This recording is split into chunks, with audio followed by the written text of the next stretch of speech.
Pak Sekda niku atine kula niku lara luar biasa menawi maos komentare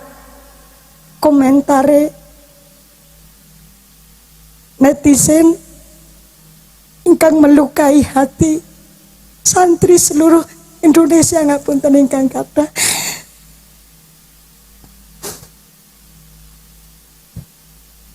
Ketika guru-guru tiang sepuh Pak Kude Bumi dielek-elek luar biasa, kula saestu nggih rasa ati niki luar biasa sakite, sehingga pangapunten sakjatosipun nggih kula ajeng ceramah niku raos kok kaya kirang semangat sakjatosipun kawit pagi.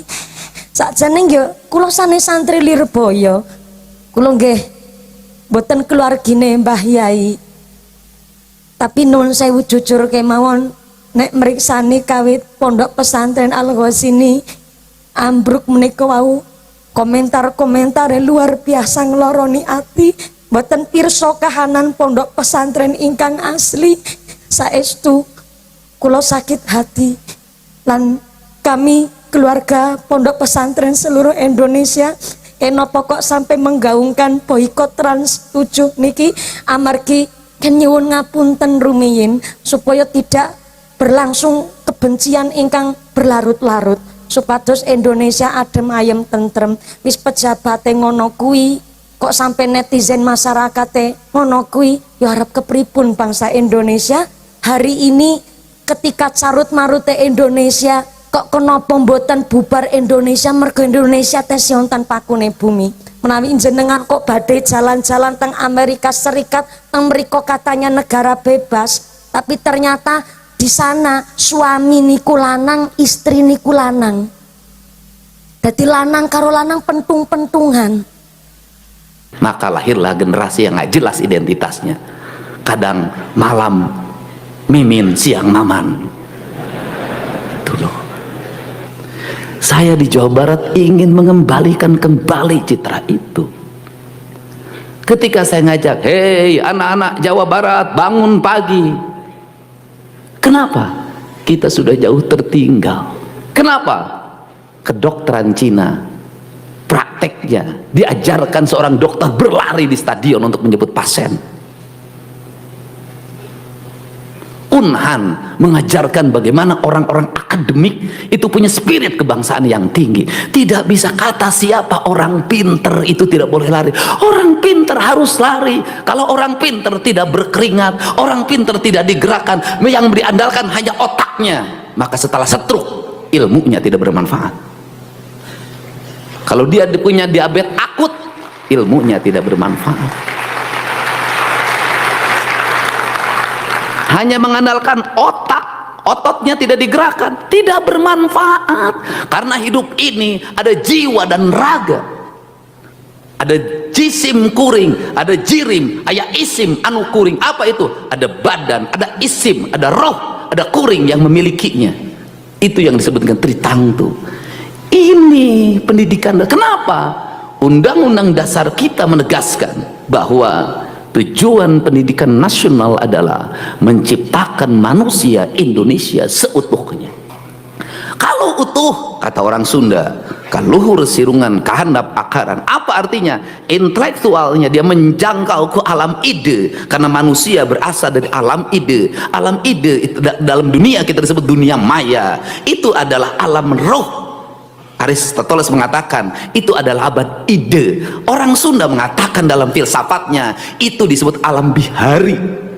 Alam bihari adalah kesetaraan, alam kesamaan. Tidak ada wanita, tidak ada pria, tidak ada pemimpin, tidak ada rakyat. Maka dia ide. Maka di dunia maya demokrasi dibuka. Siapapun bakal dibully, siapapun boleh membuli. Asalkan apa? Didasarkan pada aspek yang objektif, tidak bertentangan dengan undang-undang IT. Setara, nggak boleh marah, harus nerima. Itu ide. Apakah ilmu itu di bar? Tidak. Di Sang Hyang Siksa Kandang itu sudah ada. Makanya saya selalu ngomong, alam bihari, alam kiwari, alam poisu, tiga-tiganya alam. Filsafat kita mengajarkan kesatuan, tidak ada perbedaan. Barat mengajarkan perbedaan, itu bedanya. Saya lebih senang menekuti filsafat Sunda. Kenapa? Lebih manusiawi, lebih esensi, dan lebih menjangkau masa depan. Problemnya apa dari bangsa Sunda ini? Problemnya dari bangsa Sunda adalah tidak ada budaya menulis. Tidak ada budaya menulis karena dia menggunakan kekuatan rasa, dan kemudian tidak ada pengakuan, tidak ada yang ribut sekarang, tidak ada hak cipta, ti aloh KBG aloh, karena di Sunda itu sosialisme, tidak ada kepemilikan. Maka seluruh karya sastra, karya filsafat, karya ilmu pengetahuan tidak ditulis, hanya dalam bentuk cerita. Kenapa? Teagul kue payung butut, tidak ada. Anda cari itu cerita Lutung Kasarung karya siapa, cerita Si Kabayan karya siapa, cerita Dayang Sumbi karya siapa. Semua tidak ada karya siapa. Semua orang boleh menggunakannya. Kenapa? Karena tidak dikenal kapitalisme. Itu problem. Tetapi problemnya tidak terbukukan, problemnya tidak tersampaikan dalam narasi akademik. Saya memilih ini hari ini. Kenapa saya memilih ini? Kapan? Saya ini Purwanto, teman saya sejak HMI. Sejak saya menjadi wakil bupati, saya menemukan, oh arah bangsa itu ini loh. Oh ini kemajuan itu. Oh ini capaian ini. Oh ini. Makanya 15 tahun yang lalu saya pasti dihajar di mana-mana. Waktu itu belum zaman medsos. Maka saya cepot. Saya adalah klinik. Saya orang musyrik. Saya tidak pernah takut. Kenapa? Yang saya yakini adalah kebenaran menuju kemajuan. Nah, jadi saya ngajarin apa? Kemiskinan jangan terus-terusan dieksploitasi saja. Kenapa? Bagi saya kemiskinan itu jalan menuju kekayaan. Seonggok jagung bagi seorang sastawan jadi kaya. Kenapa? Gara-gara seonggok jagung maka saya mendapat honor baca puisi. Kalau sekali baca 10 juta, awas kasihnya 10 juta ya. Ini boleh tanya Kang Iman, saya pertama jadi bupati, yang saya undang ke siapa? Iman Soleh. Soleh memang dia, walaupun wajah ganteng, istrinya satu. Ya, saya juga tidak tahu istri satu itu karena penghasilan terbatas sebagai dosen. Makanya Kang Iman nggak boleh jadi anggota DPR. Nanti takut berubah. Nah ini saya kenapa saya ingin ngajak orang aneh, wakil bupati manggil baca puisi, orang lain bukan itu. Kenapa? Saya ngajarin orang sastra. Saya ngajak Kang Iman keliling sekolah SMA di Jawa Barat dulu waktu saya jadi Bupati Purwakarta. Udah keliling baca puisi. Kenapa? Ini karya. Kenapa? Tidak ada peradaban sebuah bangsa menuju kemajuan tanpa karya sastra. Nggak ada. Oke. Kita ini kan dari seonggok jagung itu Anda jangan menyerah. Saya, bapak saya miskin, hanya kuli buruh tani. Bersyukurlah Anda menjadi kuli buruh tani bapaknya. Kenapa? Kamu punya mimpi menjadi tuan tanah pada suatu saat.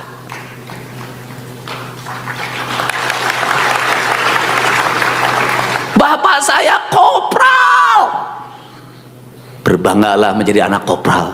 Kamu punya mimpi jadi jenderal. Bapak saya kuli pabrik. Berbanggalah jadi anak kuli pabrik. Kamu jadi pemilik pabrik. Berbanggalah. Kalau saya katakan, kalau Anda miskin, Anda punya kesempatan yang besar untuk menjadi orang kaya. Kenapa?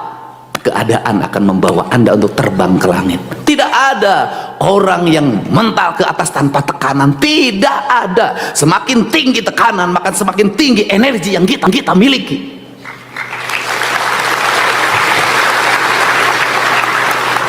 Kenapa Cina, Tiongkok mengalami kemajuan yang pesat? Dia berpikir penduduknya banyak, sumber daya alamnya tidak memadai, maka dia terus saja berpikir pemimpinnya. Apa yang terjadi hari ini? Energi yang besar. Saya lahir Dari anak ke-9 bersaudara, bapak saya palang 3, prajurit kepala, pensiun 25 tahun. Saya ngalamin tidak makan 3 hari 3 malam. Saya ngalamin di sekolah dibully karena badan saya kurus. Saya ngalamin di SMP disebut si unyil karena saya hidup di antara anak-anak angkatan udara Lanut Kalijati dan bal saya paling kecil. Kulit saya hitam, badan saya borok. Saya ngalamin ke sekolah menggunakan sepeda, harganya 3.500 rupiah yang saya beli sendiri dari hasil nabung di celengan kaleng. Saya ngalamin ditolak ketika SMA sama Kokom Komariah.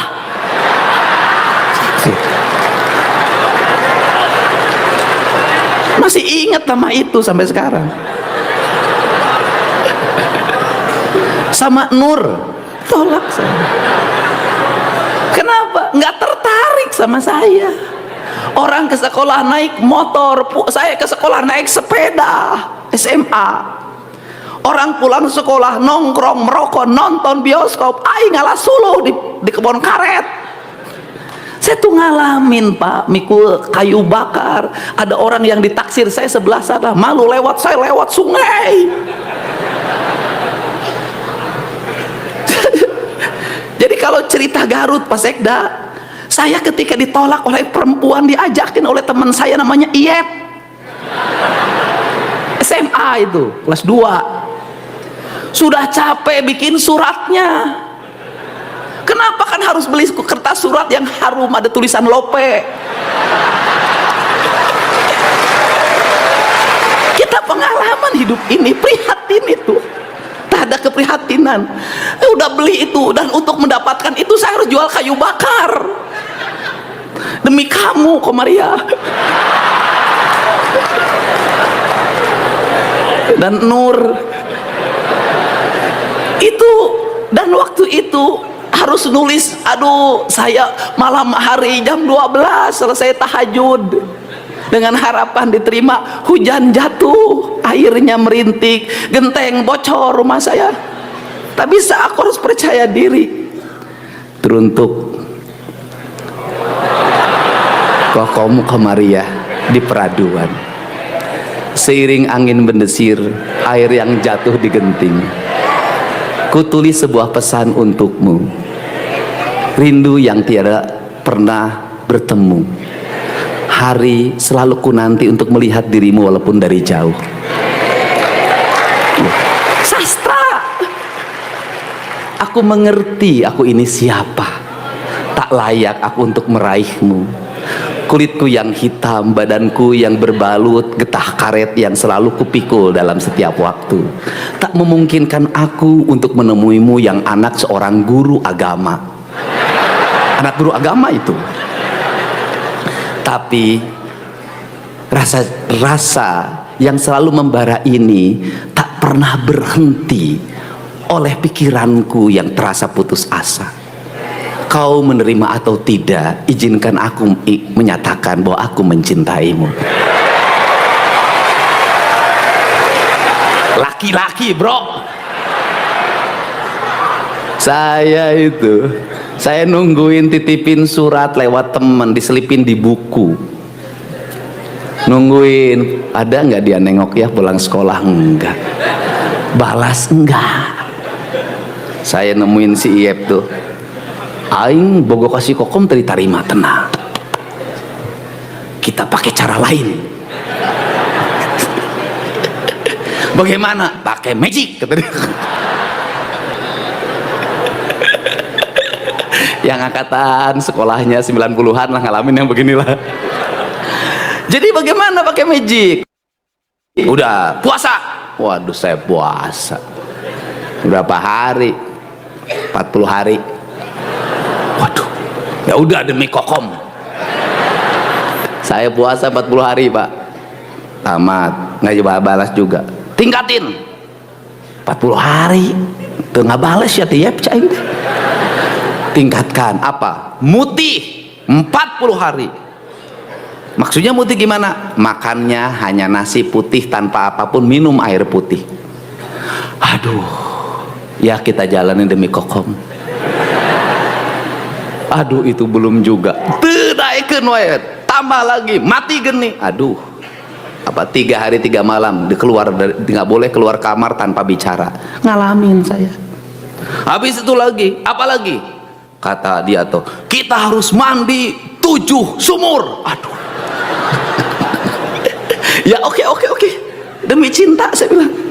Ngalamin Pak, saya tengah malam itu anak muda kelas 2 SMA dari satu hulu sungai ke hulu sungai lain. Apa lagi?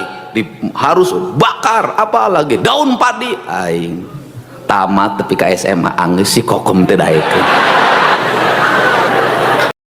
Assalamualaikum warahmatullahi wabarakatuh. Alhamdulillah, Allahumma sholli ala sayyidina Muhammad wa ala sayyidina Muhammad.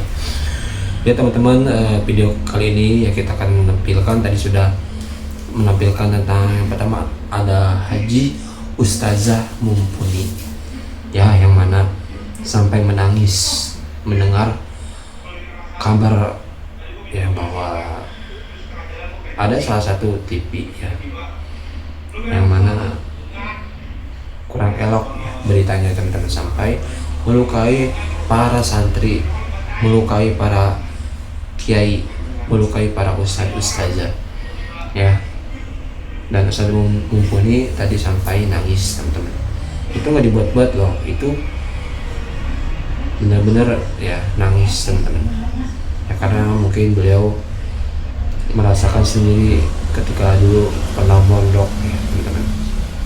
Dan emang ya kalau ada orang yang sudah mengalami mondok pasti ya sakit hati ya teman-teman. Terus tadi ada Kang Deddy Mulyadi yang mengingatkan generasi muda, generasi penerus bangsa, dari sekarang coba ya ditata, diperbaiki ya, direncanakan masa depan seperti itu ya teman-teman, agar ya nggak jadi anak-anak mohon maaf ya nggak jelas gitu ininya. Kalau dia mengingatkan dari sekarang ya bagus ya teman-teman, kita mempunyai gubernur yang sangat peduli. Oke, dan tadi juga kita ya sudah jelas ya mendengarkan pidato dari Kang Deddy Mulyadi. Oke teman-teman, itu video kali ini. Terima kasih, semua sehat selalu dimanapun berada. Semoga teman-teman semuanya dimudahkan segala urusannya. Terima kasih. Assalamualaikum warahmatullahi wabarakatuh.